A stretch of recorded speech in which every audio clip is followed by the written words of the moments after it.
Bienvenue à Synchronicité, l'éveil de la conscience, animé par Isabelle Churchill.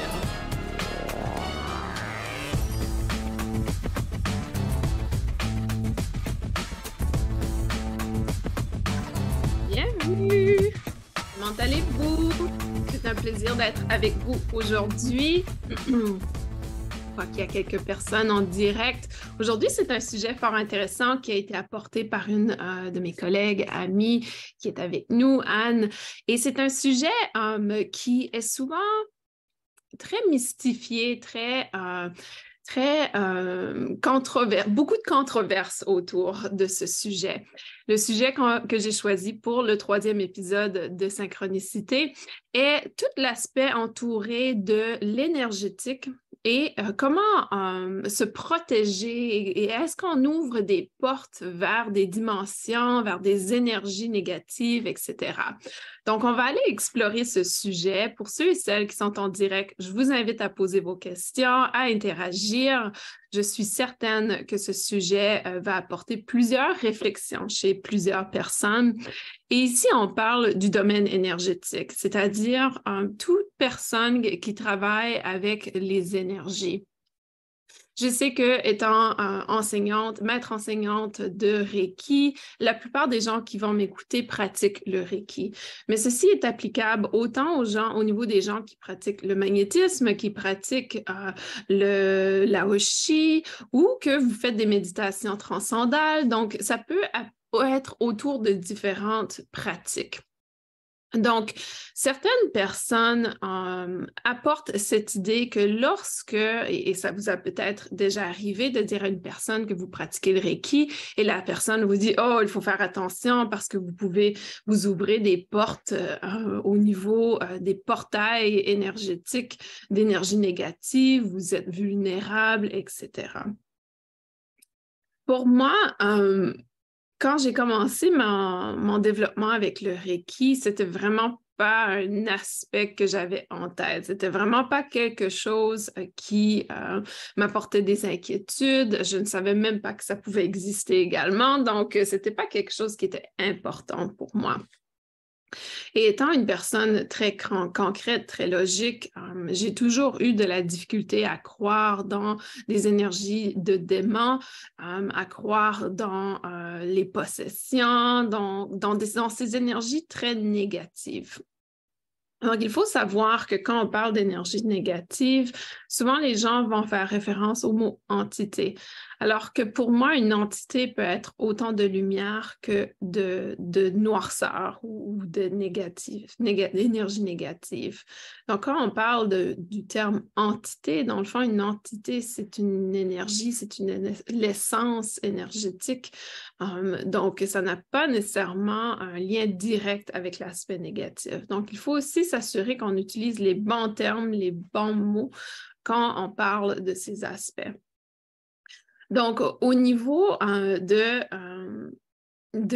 ma pratique, de mon développement, on m'a toujours enseigné un protocole très spécifique avec le Reiki et j'ai toujours été une étudiante modèle dans le sens où j'appliquais le protocole exact.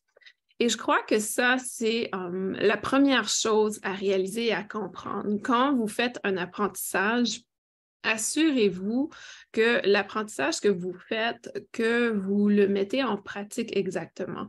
Et je ne peux pas parler pour les autres formations. Pour moi, je le sais qu'il y a des gens qui enseignent le Reiki qui n'ont pas l'expérience, qui n'ont pas fait de mentorat. Plusieurs lignées Reiki, par exemple, en des gens qui deviennent maîtres enseignants aussitôt qu'ils sont formés au 3e niveau. Alors que dans notre lignée Reiki, on ne devient pas maître enseignant quand on est formé au niveau 3. On doit faire ensuite un mentorat pour devenir enseignant. Et ça, il y a une raison d'être pour ça. C'est pour maintenir la qualité de l'enseignement et s'assurer que les enseignants qui enseignent sous notre lignée sont formés optimalement pour accompagner les gens dans leur développement. Et je crois que c'est un manque qu'il y a dans le domaine énergétique, c'est que souvent les gens vont vouloir enseigner et pas nécessairement avoir l'expérience, les connaissances et la compréhension. Et ça, je l'entends constamment. Pour moi, étant une personne très, très logique, expérimentale, je cherche à tout comprendre, j'appelle souvent ça l'intuitif mental. Je ne peux pas enseigner sans avoir reçu les informations et de comprendre le pourquoi de toutes les méthodes et les choses que l'on fait. Et si vous êtes dans une formation en énergétique et que la personne vous dit vous ne pouvez pas faire telle chose ou faites attention à telle chose, posez plus de questions. Posez des questions à cette personne, lui dire OK, pourquoi on ne peut pas le faire ainsi? Pourquoi telle chose se fait de telle façon? Allez poser des questions.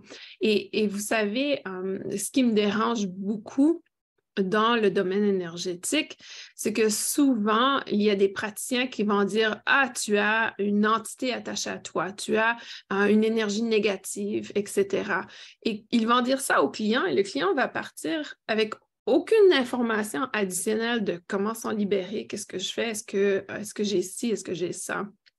Et c'est vraiment, comment je dirais, c'est vraiment comme si le praticien vient éveiller les peurs et les difficultés chez la personne. Alors que quand on va chez un praticien énergétique, notre objectif n'est pas de ressortir avec la peur et l'inquiétude. Notre objectif est de ressortir dans la détente, le calme et la paix. Donc, ça, c'est des choses qui me dérangent un peu dans le domaine énergétique où je vois qu'il y a des gens qui viennent vers moi et qui disent « Ah oui, on m'a dit que j'avais une entité attachée à moi, j'ai aucune idée quoi faire, blablabla. » Et je me dis « Wow, comment on peut exprimer ça à une personne et laisser partir cette personne sans outils, sans ressources. » Donc, pour moi, c'est extrêmement important dans notre pratique de ne pas justement aller dans cet aspect négatif. Et s'il y a une entité, si la personne a une entité, une énergie négative, allez voir, est-ce que vous pouvez accompagner cette personne? Et si vous ne pouvez pas accompagner cette personne, est-ce que vous avez une référence? Est-ce que vous pouvez l'envoyer à quelqu'un pour l'aider? Si vous ne pouvez pas aider la personne, je crois que c'est peut-être pas une bonne idée d'aller apporter la peur chez la personne parce que ça va empirer la situation. Donc, quand on dit est-ce que le domaine énergétique ouvre des portes au niveau de dimensions qui ont des énergies négatives, oui, si vous êtes une personne qui justement va aller éveiller la peur chez les autres, c'est vous qui choisissez d'ouvrir cette porte dans cette dimension négative. Dans le fond, on croit souvent que ces dimensions négatives s'imposent à nous et ce n'est pas du tout le cas. Si vous ouvrez une porte dans une dimension avec des énergies négatives, c'est parce que vous l'avez faite, que vous en soyez pleinement conscient ou pas, c'est vous qui avez fait ce choix. Et pourquoi vous avez fait ce choix? Soit que vous étiez dans la peur, dans l'inquiétude, dans le drame. Donc, aussitôt qu'on est dans cette énergie, on connecte à une dimension qui est dans la peur. Et là, je ne veux pas dire qu'il y a des démons et qu'il y a plein d'énergie méchante qui va entrer dans votre espace, pas nécessairement, mais vous allez être vulnérable à l'énergie de peur, l'énergie d'inquiétude, l'énergie de basse fréquence et c'est très facile de contaminer une autre personne avec cette énergie. Vous savez, si du jour au lendemain, je faisais une vidéo sur Instagram qui disait « OK, la fin du monde est ici », je peux vous garantir qu'il y a des tonnes de gens qui vont me croire et qui vont être dans cette énergie de peur. Donc, ça se contamine très rapidement.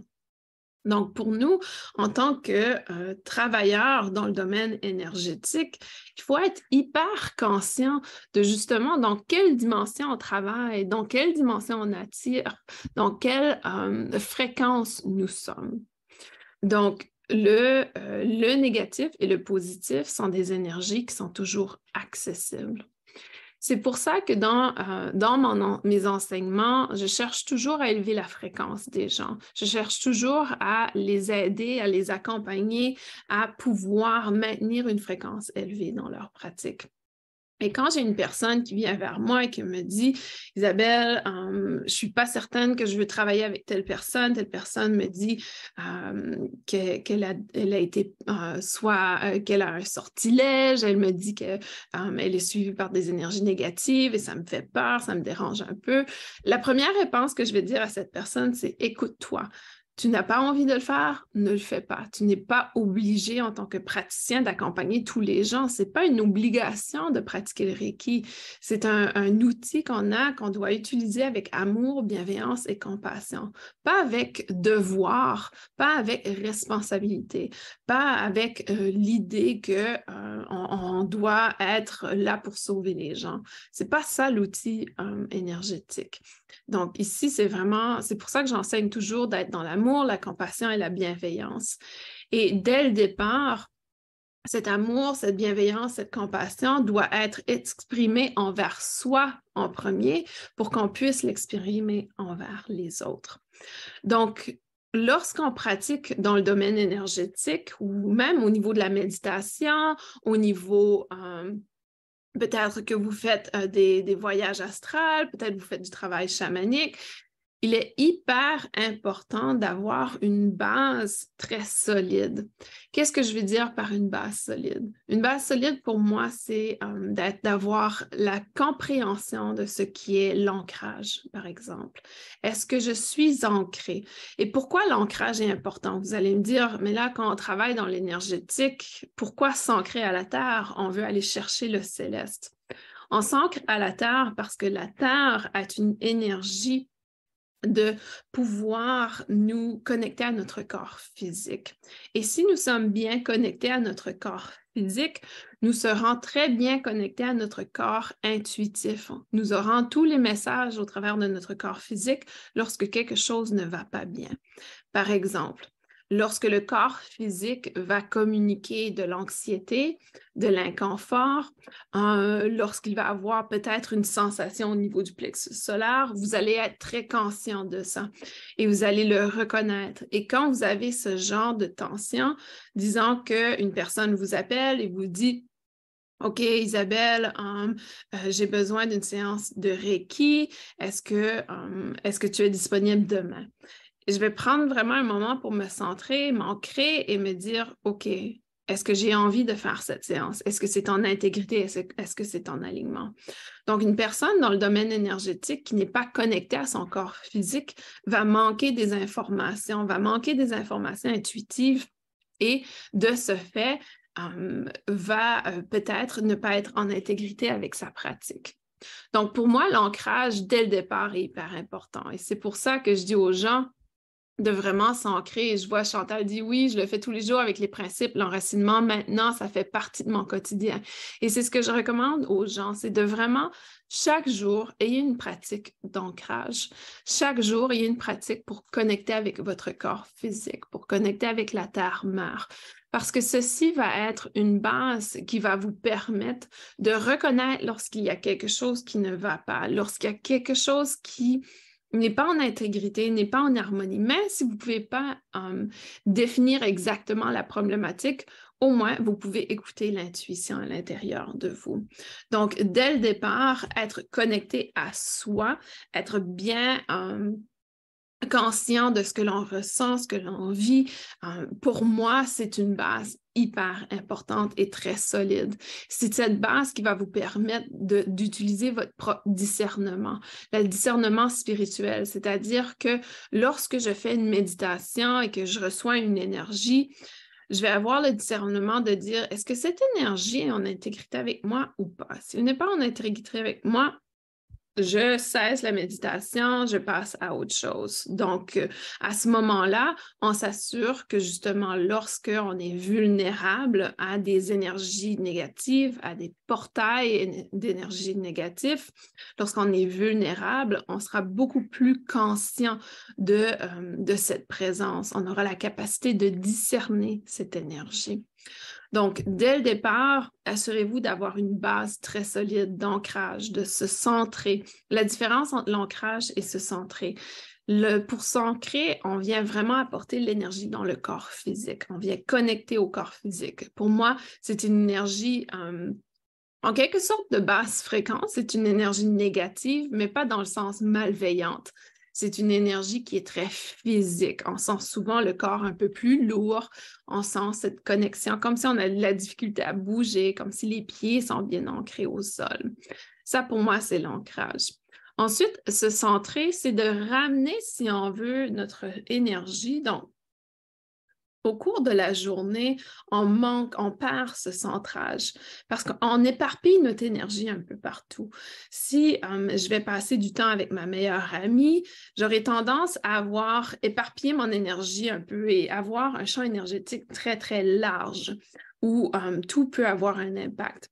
Et quand on vient se centrer, c'est comme si on imagine ce champ énergétique rétrécir et venir un pilier de lumière qui est centré avec nos centres énergétiques, nos chakras. Donc, on ramène cette énergie vers soi. Comme ça, c'est beaucoup plus facile de reconnaître, OK, ça, c'est mon énergie, ça, c'est son énergie.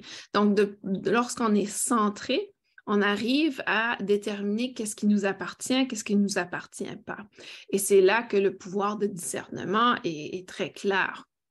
Donc, en ramenant notre champ énergétique comme un pilier aligné, centré de la tête aux orteils, on arrive vraiment à connecter à cet aspect de notre propre énergie, notre capacité de discernement. Donc ça, ce sont deux choses pour moi qui sont à la base et que j'enseigne dès le départ dans le Reiki. Dans le Reiki, la technique pour se centrer, c'est la technique du gassho avec les préceptes.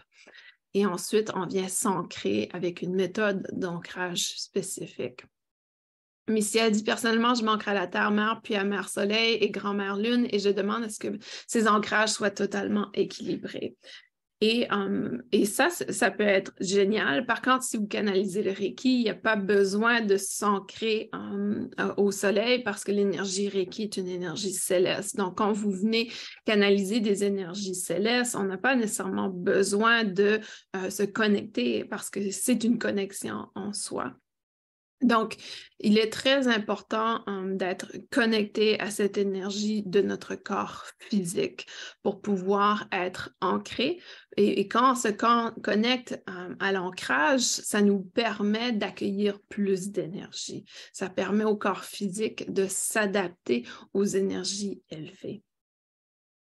Donc, quand on travaille avec l'énergétique, il y aura des moments où vous aurez l'interaction avec des énergies malveillantes ou négatives. Et ça va se passer. Je peux vous garantir, ça fait partie du processus, hein, ça fait partie de la vie. Vous savez, en tant qu'adulte, maintenant, on peut voir que dans notre croissance, dans notre développement, il y a eu des moments difficiles, il y a eu des apprentissages difficiles. Donc, ça fait partie de la vie de faire face à ces choses négatives. On ne peut pas être constamment dans le rose, dans l'amour, dans le paradis, dans l'énergie bienveillante et positive. On fait partie, dans le fond, d'un être, on est des êtres qui vivent sur Terre, et sur la Terre, il y a deux pôles. Donc, il y a le côté positif et le côté négatif, et ça fait partie de la vie sur Terre. Donc, c'est garanti qu'il va y avoir des moments où, dans votre pratique spirituelle, énergétique, vous ferez face à des énergies négatives.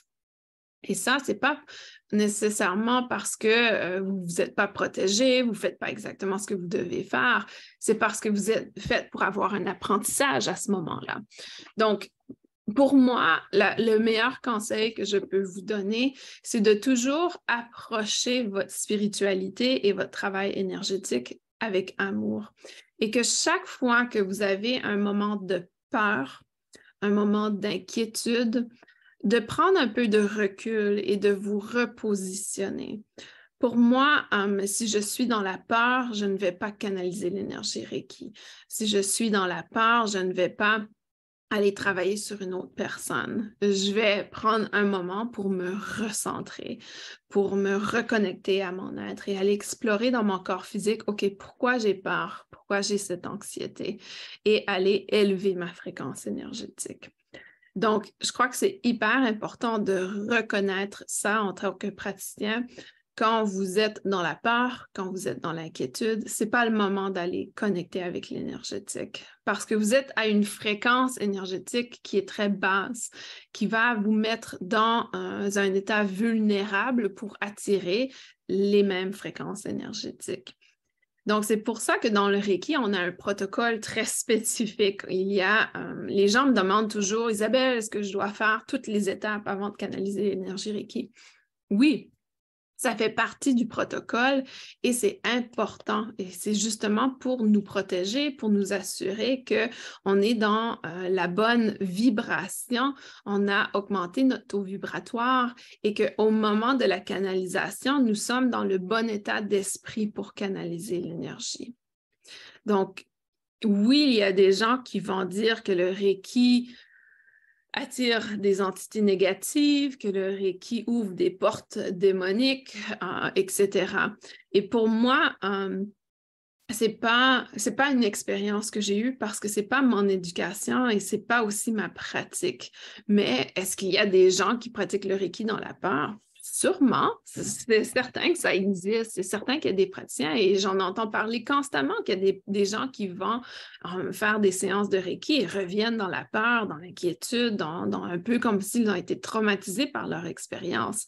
Donc, à ce moment-là, c'est certain que le praticien n'était pas en intégrité parce que s'il avait été en intégrité avec l'énergie Reiki, qui est une énergie d'amour, de compassion et de bienveillance, le client ne serait pas sorti avec cette basse fréquence énergétique. Donc ça, c'est hyper important.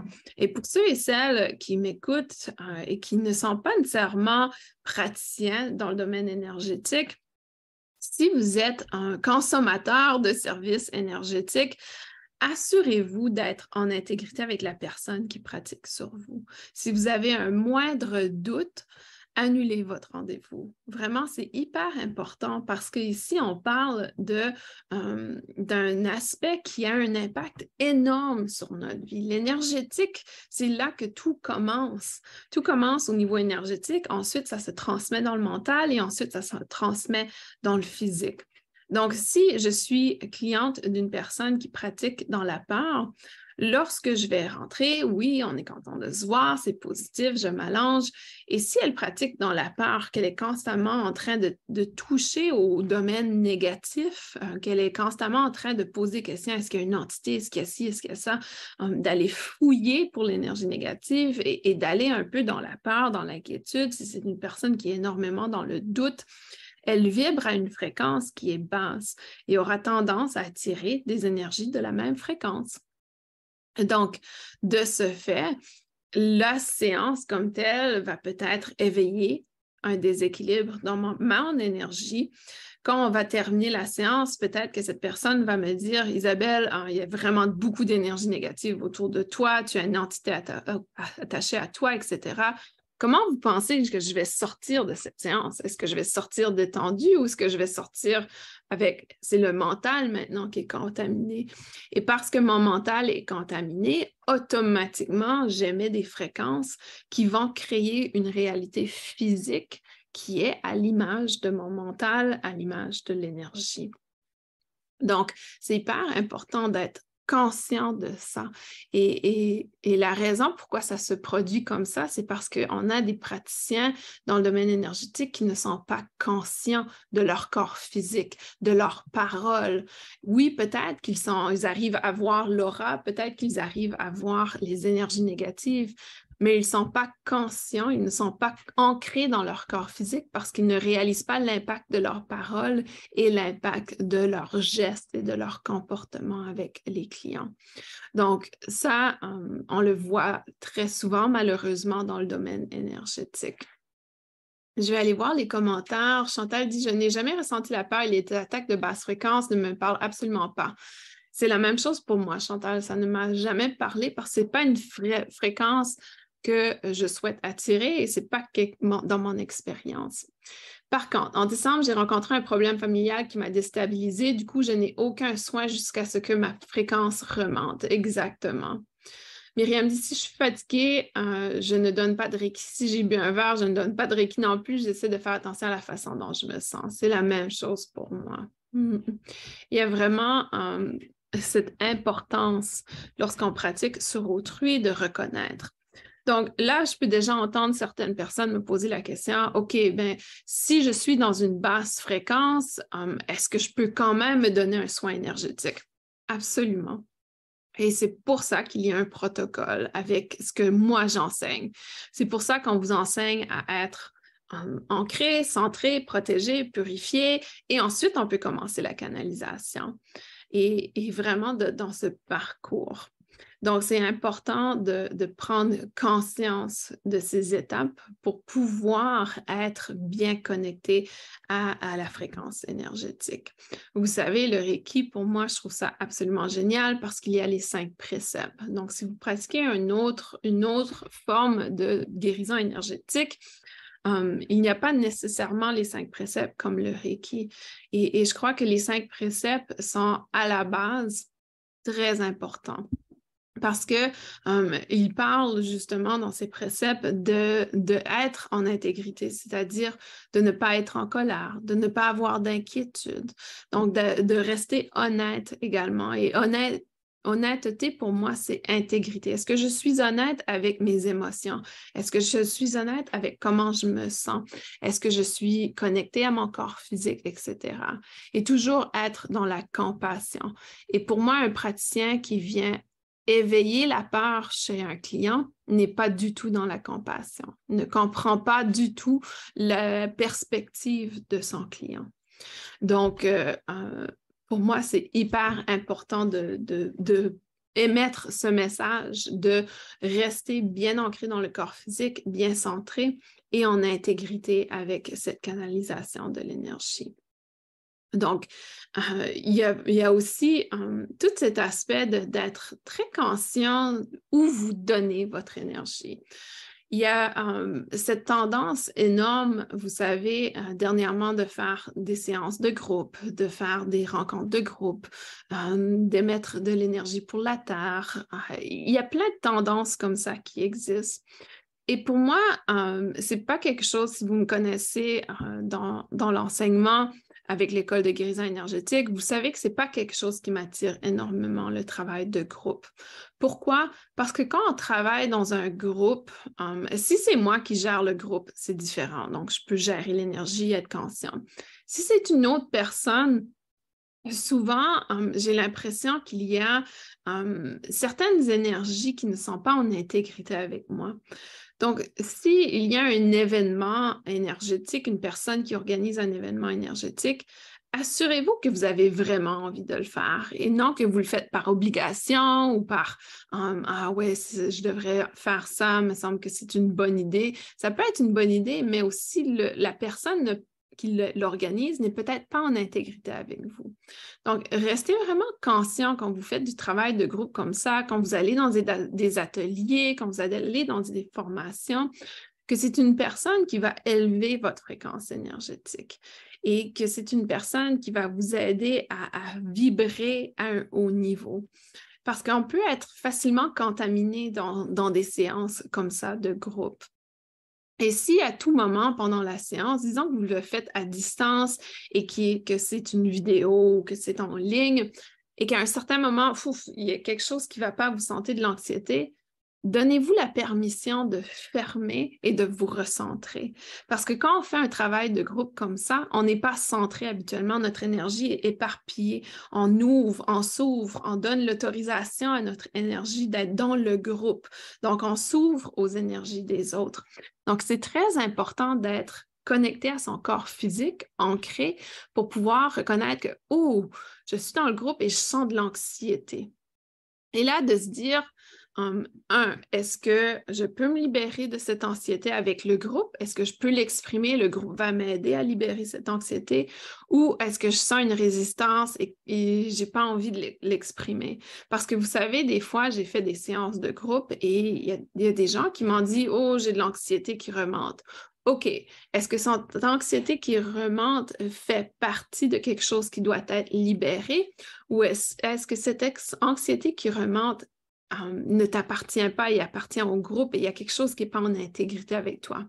Et c'est pour ça que je dis que c'est important d'être ancré et centré avant de faire tout travail énergétique parce que la seule façon de pouvoir discerner, de répondre à cette question, est-ce que ça m'appartient ou est-ce que ça appartient aux autres, c'est d'être bien ancré dans la reconnaissance de quelles sont les sensations qui m'appartiennent. Et si on n'est pas ancré, on n'est pas centré, on n'arrivera pas à discerner, à répondre à cette question, dans le fond. Missy a dit personnellement, comme tu le sais, une partie de mon travail est d'intervenir en nettoyage énergétique. Je travaille beaucoup à maintenir ma fréquence haute, à m'ancrer, à avoir une hygiène de vie pour pouvoir faire ce travail-là correctement dans la bienveillance et surtout sans éveiller la peur. Je fais très attention à ne pas être contaminée et à ne pas contaminer. Exactement. Et ça, vous allez... et justement, le message que je donne aujourd'hui, c'est pas pour vous faire peur, c'est pas pour vous faire douter, c'est pour vous faire prendre conscience de l'importance d'être bien connecté à soi-même. Et c'est pour ça que dans le développement, en termes, surtout dans le Reiki, et je fais beaucoup référence au Reiki parce que c'est ce que j'enseigne, la majeure partie de l'enseignement que je fais dans le Reiki, et je crois fortement, personnellement, que le Reiki est une base très solide pour tout énergéticien parce que ça nous enseigne à prendre soin de soi en premier. Et c'est ce que je vois chez les gens qui prennent les formations Reiki avec mon école, c'est qu'il y a une évolution chez la personne qui commence à vraiment réaliser les bienfaits de pratiquer le Reiki sur soi. Ils deviennent beaucoup plus équilibrés dans leurs énergies, arrivent à maintenir une fréquence énergétique élevée. Et de ce fait, ne vont pas ouvrir de portes énergétiques négatives ou de basse fréquence lorsqu'ils connectent ou canalisent le Reiki. Donc, c'est un aspect très, très important à reconnaître. Vous savez, les gens qui ouvrent des portes de fréquences énergétiques de basse fréquence sont souvent des gens qui ne sont pas conscients de leurs gestes, conscients de leurs actes et ils agissent dans ce que j'appelle l'ego spirituel ou dans une partie d'eux-mêmes qui croient bien faire, qui croient être dans un geste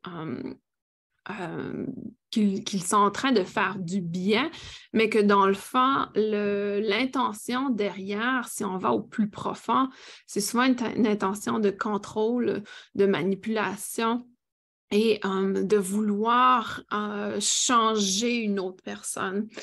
Et ça, c'est très difficile. On le voit souvent dans le domaine, par exemple, de tout ce qui est, je ne veux pas dire le mot sorcellerie, mais vous savez, il y a une tendance parfois dans un certain secteur énergétique à vouloir créer quelque chose pour le changer. Un exemple parfait, c'est avoir des chandelles d'incantation, des chandelles d'incantation. Par exemple, ici, j'en ai vu dans ma région, c'est une chandelle pour pouvoir faire qu'une autre personne tombe en amour avec nous. Et ça, c'est un exemple parfait. Donc, l'intention de la personne est très, très contrôlée par soi. Donc, je vais aller acheter cette chandelle, allumer cette chandelle pour qu'on puisse ensorceler, si on veut, l'autre personne pour qu'elle tombe en amour avec moi. Donc, ça, pour moi, c'est vraiment une mauvaise manipulation de l'énergétique parce que, on essaie de contrôler le résultat. On essaie de contrôler une autre personne et on n'est pas en intégrité. Si l'autre personne n'est pas en amour avec nous, c'est parce que ce n'est pas fait pour arriver. Et souvent, et vous allez rire parce que j'ai eu des clients comme ça qui sont venus dans mon cabinet et qui disaient, OK, est-ce qu'il y a quelque chose que tu peux faire pour que mon ex-conjoint retombe en amour avec moi? Ou est-ce qu'il y a quelque chose que tu peux faire pour que cet emploi que j'ai appliqué que je l'ai poursuivi? Et pour moi, ça me fait rire parce que je me dis, si tu n'as pas eu cet emploi, si ton ex-mari est parti, c'est parce qu'il y a quelque chose de mieux. Cesse de t'accrocher au passé et plutôt regarde ce changement comme quelque chose de positif. Donc, pour certaines personnes, ils vont voir ça comme banal. Ah oui, je vais acheter cette chandelle, etc. Donc, pour eux, c'est banal. Mais au niveau énergétique, il y a vraiment un manque d'intégrité, un manque d'acceptation. Et pour moi, c'est ce que j'appelle la résistance. On résiste le changement, on résiste la prochaine étape. Donc, il y a vraiment un aspect, et la personne, on va demander, mais est-ce que ton intention est positive? Et la personne va dire, oui, oui, oui, j'ai une bonne intention, je l'aime, je l'aime, je l'aime, mon intention est très bienveillante, je veux vraiment être avec lui, etc. Donc, en quelque sorte, quand on parle d'intention, c'est très facile pour l'ego de confondre l'intention comme étant compassion, amour et bienveillance. Et souvent, on croit avoir la bonne intention, mais quand on vient creuser, on réalise que, ouh, j'avais pas vraiment la bonne intention. Mon intention était vraiment de changer l'autre personne ou de changer la réalité présente. Et alors que l'intention pourrait simplement être d'accompagner la personne. Et pour moi, la meilleure intention est toujours d'accompagner la personne dans le moment présent pour élever sa fréquence énergétique. Et c'est pour ça que je dis, pour moi, ma mission sur Terre, c'est de veiller les autres à la lumière en eux. Ce n'est pas de contrôler leur guérison, ce n'est pas de contrôler le résultat, c'est de les aider à réaliser que il y a une lumière à l'intérieur d'eux qui a toujours existé, qui est présente. Et c'est ça que le travail énergétique fait. Et pour moi, c'est ça mon intention, c'est d'accompagner les gens dans cette réalisation qu'il y a une lumière à l'intérieur de vous. Et que cette lumière, lorsque vous vous éveillez, que vous reconnaissez qu'elle existe, va changer complètement votre vie. C'est vous qui va faire ce choix et non moi qui va l'imposer en vous. Donc, vraiment, de cette prise de conscience. Et c'est hyper important de toujours revenir justement à quelle est mon intention dans mon travail d'accompagnement avec les autres. Et jamais un praticien va vous dire, ah, mon intention est de faire de l'argent, mon intention est je ne sais pas, de changer l'autre personne, mon intention est de sauver les personnes. Il n'y a aucun praticien qui va verbaliser ça. Et c'est pour ça qu'il faut aller personnellement réfléchir et creuser au plus profond. Vous savez, dernièrement, j'avais lancé une formation au mois de janvier. Cette formation n'a pas fonctionné. Je ne comprenais pas pourquoi. Et quand je suis allée m'asseoir et j'ai réfléchi, je me suis dit, ah ouais, c'était pas en intégrité avec moi. C'était vraiment, mon intention n'était pas bien positionnée. Oui, elle paraissait comme si c'était une bonne intention, mais ce n'était pas du tout en intégrité. Et là, je comprends pourquoi ça n'a pas fonctionné. Donc, je dois revisiter ce projet avec une autre perspective. Donc, c'est très subtil à l'intérieur de nous. Et c'est pour ça qu'il n'y a personne dans le domaine énergétique qui cherche à connecter avec la fréquence négative et qui va consciemment dire je connecte avec la fréquence négative pour éveiller la peur chez les autres. Ce n'est pas conscient habituellement. Et c'est pour ça que je crois que c'est important d'avoir de la compassion envers ces praticiens qui éveillent la peur chez les autres. Parce que, vous savez, la compassion, on ne choisit pas à qui on donne notre amour et notre compassion. La vraie compassion, c'est de la donner à tous, que ce soit des gens qui sont en intégrité avec nous ou pas. Et c'est pour ça que pour moi, dans mon travail énergétique, je vais rarement aller pointer le doigt chez certaines personnes. Je vais rarement dire, OK, cette communauté fait mal les choses, parce que je ne crois pas qu'ils le font avec l'intention malveillante. Vous savez, il y a certaines organisations qui sont très, très agressives envers d'autres praticiens Reiki si on n'est pas formé sous leur approche. Et je ne crois pas qu'ils le font par malveillance envers les autres praticiens. Je crois qu'ils croient littéralement qu'ils ont la meilleure approche et que c'est cette croyance et cette conviction qui fait qu'ils imposent leur perception au monde extérieur. Et en fait, leur imposition éveille la peur et l'inquiétude chez d'autres praticiens qui n'ont pas pratiqué avec eux. Donc, je ne crois pas qu'ils le font avec l'intention d'éveiller la peur, mais c'est pour ça que je crois que c'est important en tant que travailleur dans le domaine énergétique qu'on prenne conscience de nos comportements et de nos paroles et comment nos comportements et nos paroles impactent les autres personnes autour de nous. Et c'est ça, c'est nous qui choisissons d'ouvrir des portails énergétiques négatifs ou positifs dans nos comportements, dans nos pensées, dans nos communications et aussi dans comment on impose nos valeurs et nos croyances aux autres personnes. Chaque fois qu'on impose quelque chose à une autre personne, on envoie une énergie qui n'est pas dans la compassion et dans l'acceptation. Donc, automatiquement, on n'est pas en alignement avec l'amour, on n'est pas en alignement avec la compassion et on n'est pas du tout bienveillant parce que si on était bienveillant, on n'irait pas imposer notre vérité à une autre personne. Ça, ce n'est vous savez, tout ce qui est imposé aux autres personnes, c'est de la dictature, c'est de vraiment forcer les autres à entrer dans notre cadre. Et ça, c'est un jeu dangereux dans notre domaine. Donc, ce n'est pas l'énergie, probablement ce n'est pas l'énergie que vous souhaitez émettre, d'être dans cette obligation. Alors, je vais aller voir les commentaires. Missy a dit « La frontière entre la magie noire et la magie blanche ne tient que dans l'intention. Trouver l'amour n'est pas forcer quelqu'un à nous aimer. » Exactement. Chantal dit, il faut mieux demander à l'univers de nous envoyer la bonne personne ou le travail qui nous épanouira, mais sans être trop précis.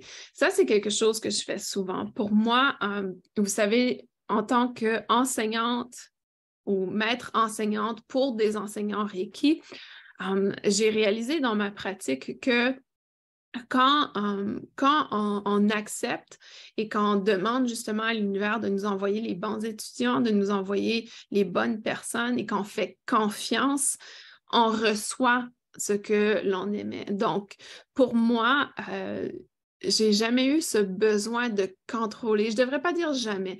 J'ai eu à un certain moment ce besoin de contrôler qui recevait mes enseignements. Et j'étais très dans l'idée, OK, il faut absolument m'assurer que chaque personne qui sort avec mon certificat applique exactement ce que j'enseigne. Mais à un certain moment, j'ai réalisé que ce n'est pas à moi de contrôler ça et ce n'est pas à moi de contrôler l'évolution de l'autre personne. Et c'est à l'autre personne d'apprendre. Par contre, j'ai demandé à l'univers que toute personne qui reçoit mes formations, quand ils repartent, de s'assurer qu'il y a une raison pourquoi ils ont suivi mes formations et aussi que si ils ne sont pas en intégrité avec mes enseignements, qu'ils n'enseigneront jamais ou qu'ils n'utiliseront pas mon approche ou mon nom dans leur pratique. Et c'est drôle parce qu'à plusieurs reprises, j'ai eu des gens qui se sont inscrits au mentorat et parce que c'est une formation en ligne, à distance, n'importe qui peut s'inscrire. Et ça, c'est quelque chose que j'ai dû lâcher prise du contrôle. Par contre, pour moi, je rencontre chaque personne une première rencontre dès le début. Et ça m'est arrivé dès le départ de dire aux gens, écoute, je crois qu'on n'est pas en intégrité ou je crois qu'il y a quelque chose qui marche pas ou qui convient pas. Et même maintenant, je n'ai même pas besoin de l'exprimer, ça se fait naturellement.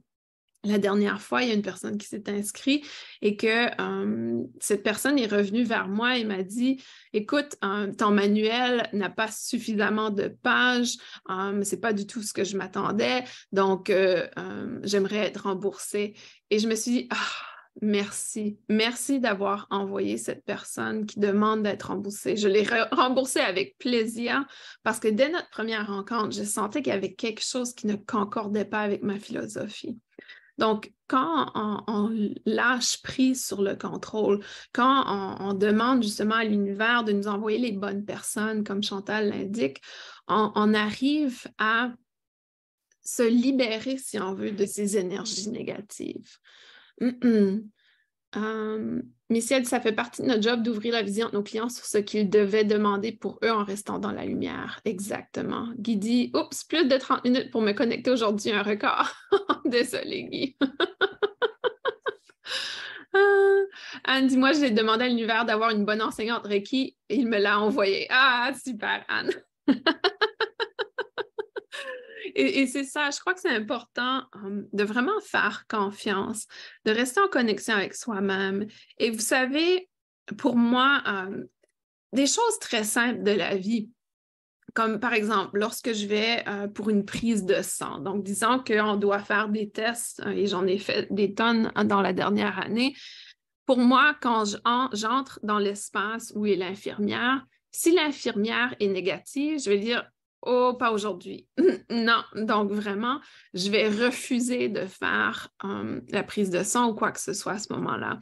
Et je crois que ça, c'est important de rester vraiment dans cet aspect de tout ce que vous faites, tout ce que vous faites dans votre quotidien.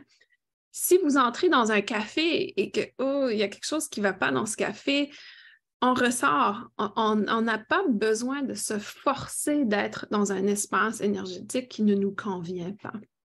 Donc, plus vous allez être conscient de ça, plus vous allez honorer cette intuition de votre corps physique, de votre corps mental, plus vous allez honorer cet aspect, plus vous allez être bien avec vous-même et moins vous allez attirer ces énergies négatives autour de vous.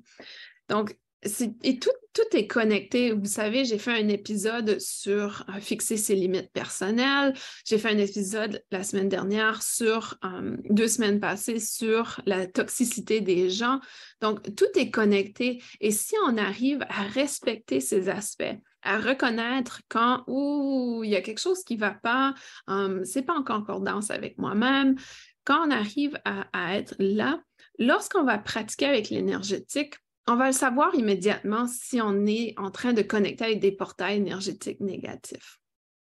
La dernière chose que j'aimerais parler, et je vois que le temps passe quand on s'amuse, c'est vraiment de prendre conscience que quand vous faites appel à des énergies extérieures à vous, par exemple, si vous faites appel à l'archange Michael, si vous faites appel à un rayon de lumière, si vous faites appel à des peuples galactiques, toujours vous assurer que vous êtes dans un espace d'énergie élevée lorsque vous faites appel extérieur. Et je le sais que souvent, et si vous êtes dans une pratique religieuse ou si vous avez eu un enseignement religieux, par exemple au niveau catholique, on nous enseigne de prier lorsque on est dans le désespoir, etc. Pour moi, j'ai toujours trouvé ça intéressant et c'est de voir est-ce que le fait de prier, donc quand on parle de religion, de prier, est-ce que le fait de prier quand on est dans un espace négatif a la possibilité d'attirer des énergies négatives? Et c'est quelque chose à explorer dans le sens où, et là, je n'essaie pas de contaminer votre mental par rapport à cette information, mais c'est plutôt de se dire quand on parle de prier dans la religion, au niveau spirituel, on peut parler d'intention, on peut parler de communication avec nos guides. Quand on le fait, est-ce qu'on le fait dans le désespoir? Et quand on reçoit une information, est-ce que l'information qu'on reçoit est plutôt une information qu'on a créée par notre imaginaire parce qu'on voulait se sortir de ce désespoir? Est-ce que l'information est une énergie qui est contaminée, qui essaie de nous remonter dans le sens où souvent, pour moi, dans mes expériences, où j'ai remarqué que certaines personnes communiquaient avec des énergies qui n'étaient pas nécessairement bienveillantes envers eux. Ces énergies allaient les remonter en allant vraiment encourager leur ego et de dire ah, tu es je ne sais pas comment le dire, tu es comme la personne choisie pour faire telle chose. Vous savez, dans le domaine énergétique, dans le domaine spirituel, il y a des gens sur Instagram, des fois, qui vont dire « Je suis la réincarnation de Isis et je suis ici pour vous dire ci et ça et ça. » Et pour moi, des fois, je me dis je ne suis pas certaine parce que il y a 4-5 personnes qui disent que c'est la réincarnation d'Isis, donc laquelle est la vraie et laquelle est la bonne et chacun croit qu'ils sont le vrai, le bon. Ou qu'il y a quelqu'un qui va dire je suis la réincarnation je suis le messager du Christ, de l'énergie christique, voici ce que je reçois. Donc, pour moi, il y a toujours un petit bémol par rapport à ça et je me dis, OK, est-ce que le message est en intégrité? Est-ce que le message résonne en moi? Et si ça ne résonne pas en moi, je me dis simplement, OK, je crois que ce n'est pas la bonne énergie aujourd'hui. On va passer à autre chose. Et vraiment de vous laisser porter et pas d'avoir peur. Donc, vous n'avez pas besoin d'avoir peur parce que ces énergies, aussitôt que vous passez à autre chose avec amour et bienveillance, elles disparaissent. Elles n'ont aucune emprise envers vous. Par contre, si vous choisissez d'être dans la peur, dans l'inquiétude, c'est là que ces énergies vont avoir une emprise. Et je dis emprise, mais dans le fond, c'est vous qui continuez à nourrir l'énergie avec votre peur. Vous n'êtes peut-être pas conscient, mais c'est ce que vous faites. Et lorsque justement vous rencontrez des énergies qui vous mettent inconfortable, allez faire quelque chose que vous aimez, allez changer, allez marcher en nature, allez peut-être faire de l'équitation, allez vous amuser avec vos enfants ou peu importe, allez faire quelque chose qui va changer votre fréquence énergétique. Pour moi, j'aime bien aller prendre un bain avec des huiles essentielles. Donc, quand il y a quelque chose que je vois, je suis dans la colère, dans la frustration, dans la peur, c'est d'aller dans cet espace.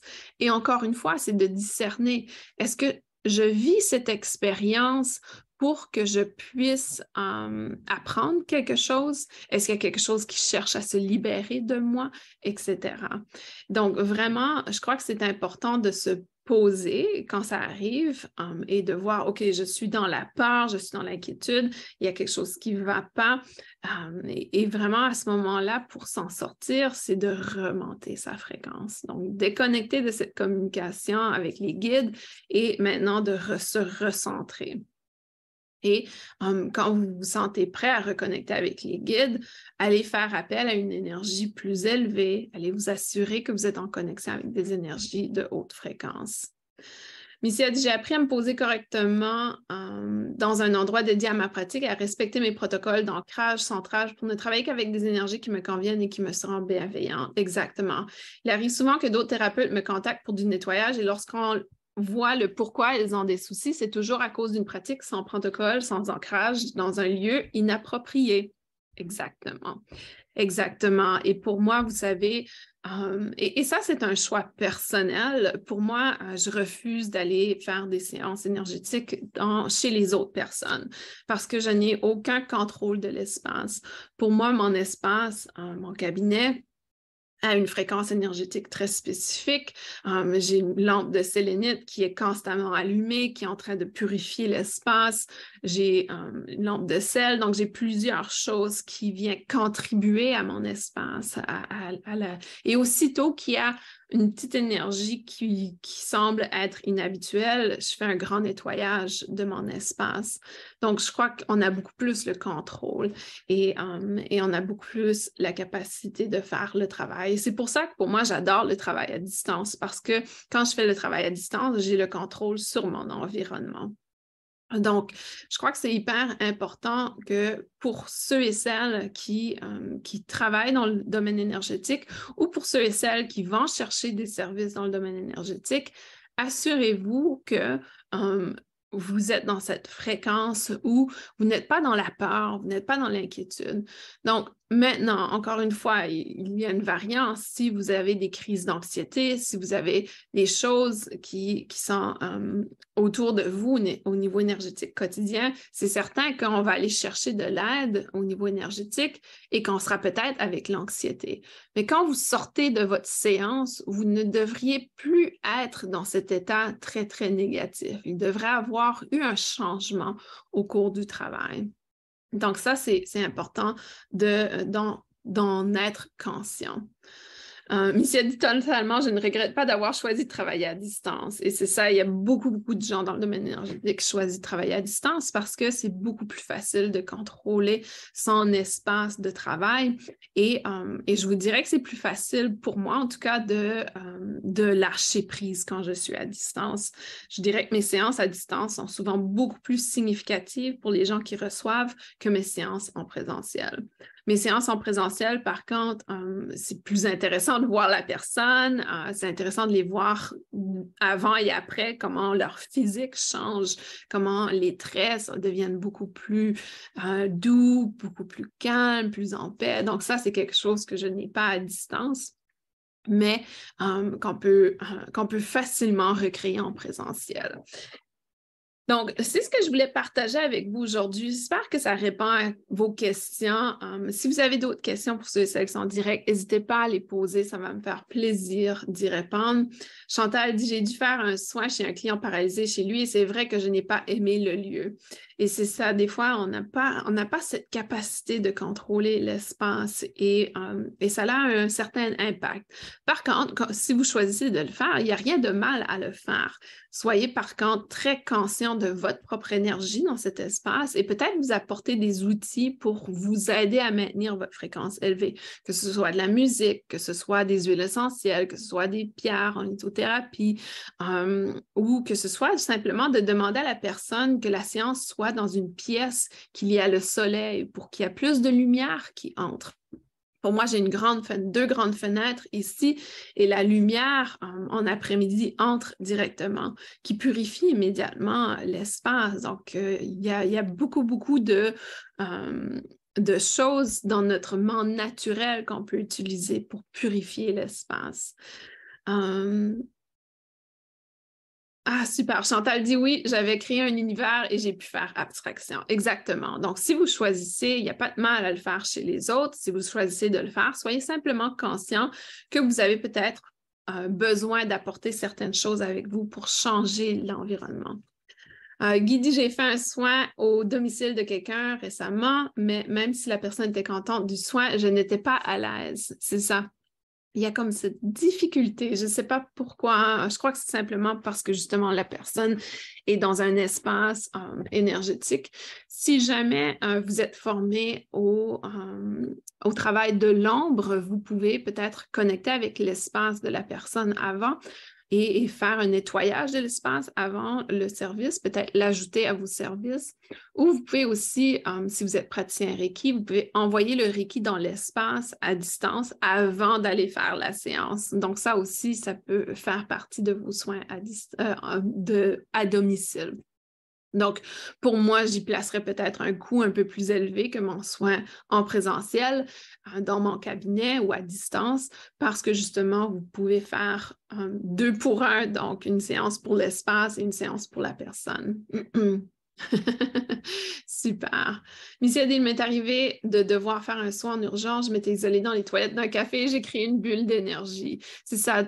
Donc, vraiment, vous avez les outils en vous pour créer cet espace énergétique. Quand on ouvre des portails énergétiques négatifs, c'est parce qu'on a choisi de vibrer à une certaine fréquence. Donc, vous êtes responsable de votre propre énergie et vous avez cette capacité de changer. Donc, si justement vous êtes dans un espace énergétique de basse fréquence, vous avez la capacité, les outils pour élever votre fréquence. Par contre, si votre mental choisit de continuer le message de peur, d'inquiétude, vous choisissez avec votre mental de continuer à nourrir cette énergie. Et je crois que c'est ça le message le plus important, c'est que ces portails énergétiques n'apparaissent pas de nulle part. C'est nous qui, inconsciemment, la plupart du temps, les ouvrent. Et est-ce que vous avez ouvert un portail énergétique, une dimension énergétique positive ou négative? Et tout ça dépend de votre mental, de votre état d'être, de votre espace que vous avez créé au niveau de votre fréquence énergétique. Donc, j'espère que l'épisode d'aujourd'hui vous aide à comprendre.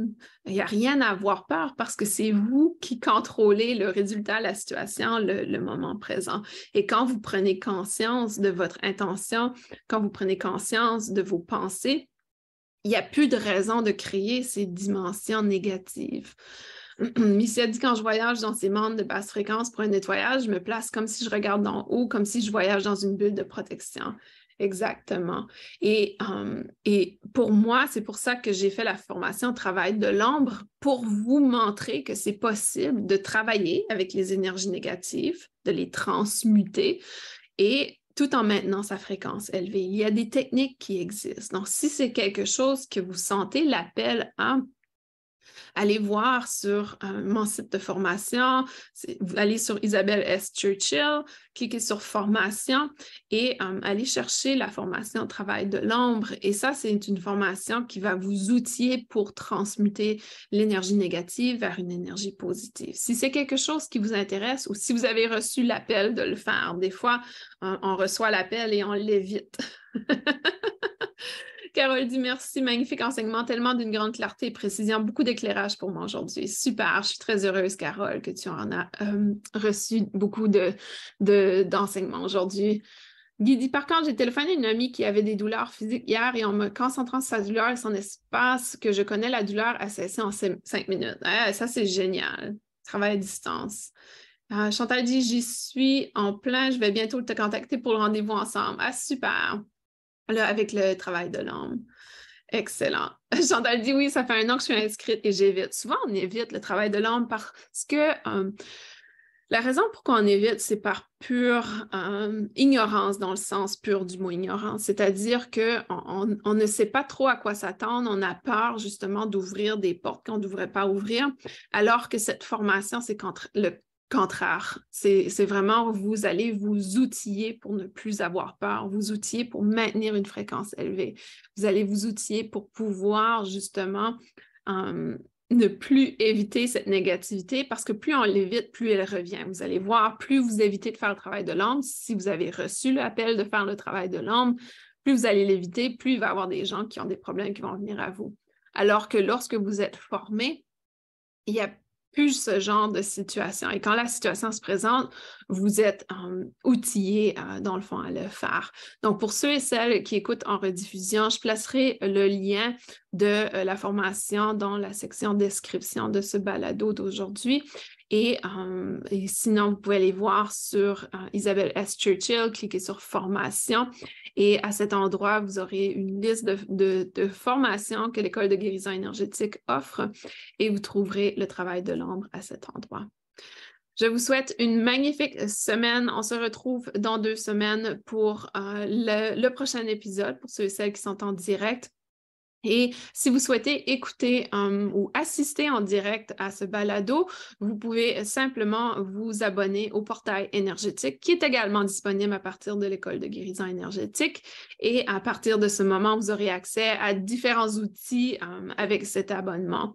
Je vous envoie plein d'amour. Je vous souhaite une magnifique semaine à tous, magnifique journée et on se dit à très bientôt.